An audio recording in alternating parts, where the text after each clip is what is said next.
How's it going, Mercedes fans? Today I'm going to show you how to replace the positive crankcase ventilation system on a GLC300.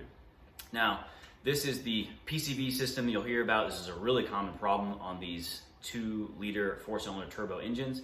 The GLC300 uses it, the C300 uses it. Pretty much any Mercedes from like 2015 to current that uses that 2-liter 4-cylinder could have this problem.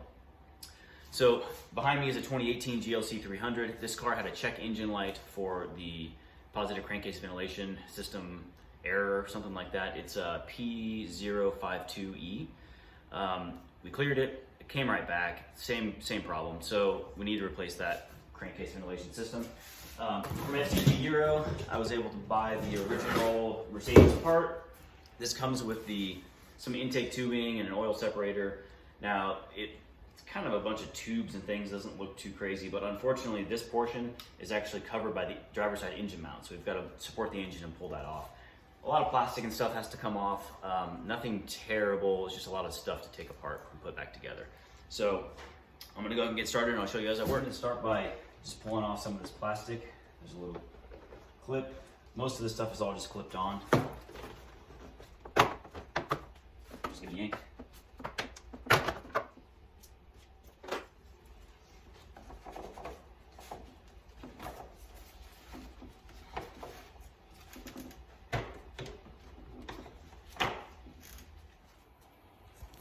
There's a couple of hoses on here. This hose goes from here to there. A couple of hose clamps there. I just got that off just to get it out of the way. Give me a little wiggle room here. You can see there's a lot of these kinds of clips like this that are holding the hoses together. You can just kind of push those off.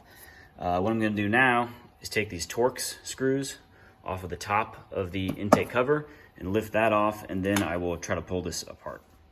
Got the Torx off of here. They actually are kind of self-retained there, so.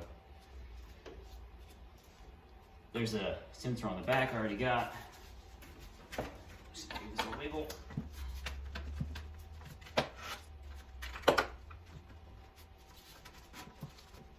There we go. So there's a hose clamp right in the center there on the bottom side of this intake tube. So right there. I got that off, and now this is loose, and I can kind of get this out of the way. Right up here, we've got a coolant line. I've got some rags, a small cup. I'm gonna just try to catch as much of this as I can when I pull it off, but it'll leak a little bit. Get some rags out. These coolant lines have the quick connects, so you can see there's a little metal pin there, like a metal ring kind of clamp. Get a flathead under there, pull this way, and then that will come right off. Again, I got some rags out. I'm gonna try to collect as much of this that spills as I can. I just disconnected the lower one, and I'm just collecting the coolant. So what I've done is actually tucked that lower hose right here, kind of tucked it up under the larger radiator hose. These are both off. I'm just still letting that drip into a rag. The main thing here is just try to keep the coolant off the belts. Now what you see here, there are some star bolts that actually hold the intercooler up to the throttle body. So we're gonna take these Torx bolts off and these guys, and then this whole thing should come out. Before I get to the star bolts, I'm gonna take this stuff off. There's some electrical connectors over here. I'm gonna just kind of try to get this up out of the way. You can see there's a clip up here that holds that wiring loom to the firewall. I'm gonna try to just kind of get this stuff out of the way. With those electrical connectors undone, you can see there are these clips on the sides, one over there, one over there. I'm gonna pop those off, and then the ECU here, we can kind of move away from that intercooler. For this plastic piece right here, there are these white clips, if you see right there. Just get a flathead on there and pry them this way, and then this will come off. So, I finally got the last of the star bolts out right there. It's a little bit tricky. I used an extension, and then I also have a swivel here that kind of helped. With the star bolts removed, and then everything kind of on the side, you'll see there's some miscellaneous electrical connectors here and there, things that are kind of clipped on awkwardly in your way. You'll have to detach. But once you get that, once this is free from its bracket, then you basically just kind of wiggle. You can see there's just an O-ring up top that seats into the throttle bodies. Wiggle it off down here, and then intercooler is free. With the intercooler out, next up I'm going to take the belt off. I've got a 17 millimeter This is, I think, a 12-point socket that you'll need. And that needs to fit onto right there. That's our tensioner. Just put it on there, turn this thing counterclockwise, and then the belt will slip right off. It's just like a spring-loaded tensioner. You can see I've got the belt loose now. I'm gonna pull this off because we have to remove the alternator right here. So I'm gonna, with that off, now I'm gonna go disconnect the battery. There's a couple clips over here, just twist them. And then you can get under here, this panel pops off. And then to actually get access to the battery, we've got one more plastic cover. And then we get access to the battery. So 10mm socket, zip those off. To get the alternator off, there are 2 star bolts. They're kind of hard to see. We got one on the bottom and then the one on top. I don't even know if I can get this in view here, but there's one on top. It's kind of back that way. They're both E12. They are the star bolts. The other ones that we did earlier were E10, so there's a slightly bigger star socket. But just 2 bolts, get those off. They're not super tight. Get those off, then you can get to the back of the alternator and disconnect the battery cable and then wiggle it on out. So I finally wiggled the alternator free. It was really tight on the mounts on these parts. I sprayed a little PB blaster on there, gave it some time. I kind of pried on it a little bit. I mean, it was tough to get out. And now, if you can see, I got to reach back behind it. So my hand is back here to get to the nut on the back that holds the cable on. So you can see my ratchet back here. It is a 13mm nut. There's a little black plastic cover that I just pulled off with a pair of pliers. But I'm just working the nut right now. I'm gonna get this undone. And then there's actually one more electrical connector back there. It's kind of hard to see, but I will disconnect that and then the alternator will be free. Just got the alternator out. See, this is the connector that was on there. It's just like all the other ones that you pulled off. It's got the little white plastic tab that you pop out. Now you can see the engine mount right here, but it is blocked right now by this AC compressor. So we don't have to disconnect or drain the refrigerants or anything. We just need to get the bolts off of the compressor and move it back a little bit to give us room for the bolts on the engine mount. So I'm on my back right now underneath the car. This, let's see, right there, that is the tricky one to get out on the back of the AC compressor. I don't know if it's in focus or not, but I had to use a swivel extension. But fortunately, once cracking it, it actually just kind of came loose. I could get it undone by hand. So that's the hard one. The 2 on the front are easy access. I did have to remove the under tray to get to that bolt. So let's go back up top. There's the 3 bolts that hold the compressor onto the block there. And now you can see it's loose.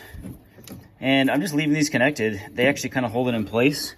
You can give yourself an additional, I don't know, 5-6 inches of working room. And now you can see the engine mount. I've got 1, 2, and then there's 2 on the other side. And then there's 1 where my pinky is pointing up there, not in focus, apologies. But we get those off and then the mount will just come right off. It's just a solid piece of aluminum. And all I've got to do before I get to those, they're actually all pretty easy access. I've just got to support the engine. So I'm gonna go underneath and do that. Just supported the engine from underneath. Now, with the GLC, I've got enough room to get underneath it without jacking the car up. With the C300, maybe you'll need to jack the car up to do this, but I have a small bottle jack. And then if you can see there, I just got a piece of wood and there's that's all this is just a cover, but there's a cast part of the oil pan there. And so I'm just trying to distribute the force here. Got a wood block, bottle jack. You don't have to jack the car up from here. You just want to get it snug on the underneath side of the engine there to support it. So I just got the engine mount out. One thing to note, there's a 13mm bolt on the top rear. So I got that one from underneath. And then I also got the bottom rear star bolt from underneath. Front 2, pretty easy access right there. So once you get those off, this rear one is holding a bracket. So once you get that off, you'll have to kind of push this down and kind of wiggle it out. But there's the engine mount. Got a few more things we got to take off before we can actually get the PCV out. And that's because one of the lines goes back And up here there's a little hose clamp. There's actually a valve up there with an electrical connector underneath this aluminum bracket. So to take this off, I've got to take the throttle body off to get to the back screw on this. So I'm gonna go ahead and do that. There's just 4 screws on the throttle body and then a handful of screws on that aluminum bracket there. We'll pull it off. So here's that bracket removed. It is a bit of a bear. You can see right here, there's one of the rubber hoses runs through that. You got to pull that out. And there's the little docking points for that plastic piece for the ECU. But there it is. It's a big piece of aluminum. A lot of things hold it in place. Just wiggle it out of there. And then it frees up that much more space. So this connector right here, it's just like all the other ones. Get a flathead underneath the white part, pop it out, and then that'll come right off. Right here, you can see I've got it loose. It goes up here, and then it's kind of hard to see, but there is let's see. There's a hose clamp right there that I've got to get to and then push that down. So I finally wiggle it all out of there. The only thing I've got to do here, I've got to remove this rubber tip and then get a new hose clamp for that. But it all kind of goes back in like it came out, so pay attention to kind of what you wiggled it out from under. You just gotta snake it out. Not a good way to see down there, so just word of warning. But snake it all out, you can get it out, and now I'm gonna start putting things back together. One thing to note, these screws right here, these bolts, they actually stay in the plastic piece here. So the one on the bottom, you can see that one came out, but these stay there, and then the new part came with those screws already. So I'm gonna start getting things back together. This should be a little bit easier than taking things apart. So I will just kind of pick it up when I've got it most of the way back together. It's all coming back together now. I just got the belt back on. There's a lot of little connectors and things, so just make sure that you're paying attention when you take it apart.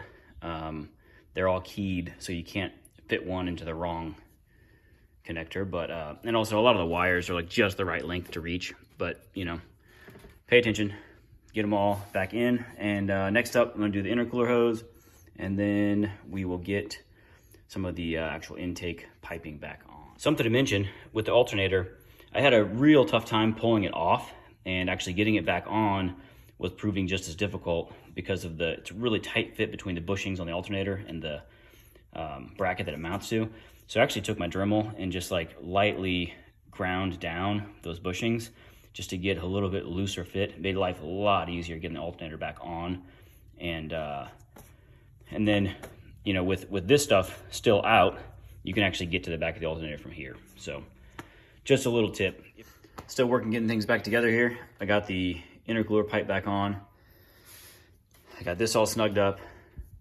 Airbox cover back on. And then really like the clips and connectors and things, they all kind of fall back into place right where they should be. So if anything is out of the ordinary, I mean, it's pretty easy.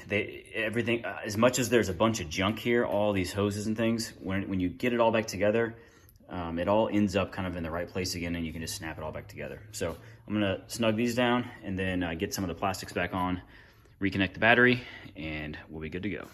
Well, finally got everything back together. All I've got left to do is just fill it back up with coolant, and I'm gonna actually clear the check engine light, start it up, and then take it for a test drive, and hopefully the light doesn't come back. So overall, this took me about 6 hours.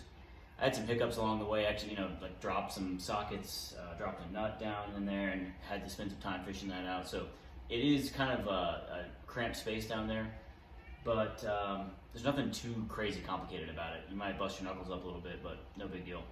So if you have any questions, post them up in the comment section. I'm happy to help. So finally, there's a complete video of how to remove everything and replace the PCV. Hope you guys enjoyed it.